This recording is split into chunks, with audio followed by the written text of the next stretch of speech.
നമ്മളിന്ന് passion fruit ഹൽവയാണ് ഉണ്ടാക്കുന്നത്.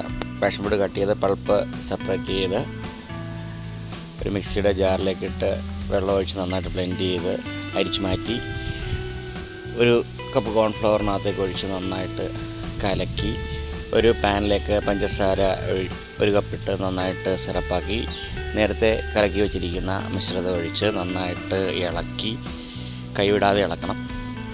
കുറുകി കഴിയുമ്പോഴേക്കും ഒരു സ്പൂൺ നെയ്യ് ഒഴിച്ച് നന്നായിട്ട് ഇളക്കി യോജിപ്പിച്ച് ടൂട്ടി ഫ്രൂട്ടി ഇട്ട് അണ്ടിപ്പരിപ്പ് മുന്തിരിങ്ങയിട്ട്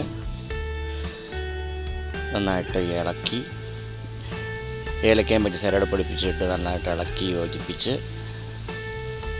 അടുപ്പിൽ നിന്ന് ഇറക്കി മാറ്റി വയ്ക്കുക. ഒരു ട്രേയിലേക്ക് സെറ്റ് ചെയ്ത് അണ്ടിപ്പരിപ്പ് ചെറി മുന്തിരിങ്ങയൊക്കെ വെച്ച് സെറ്റ് ചെയ്ത് കഴിയുമ്പോഴേക്കും നമ്മുടെ കിടക്കാച്ചി പാഷൻ ഫ്രൂട്ട് ഹൽവയുടെ തയ്യാറായിട്ടുണ്ട്. ഇതിൻ്റെ മുഴുവൻ വീഡിയോ നമ്മുടെ ചാനലുണ്ട്, എല്ലാവരും ഒന്ന് കണ്ടു നോക്കുക.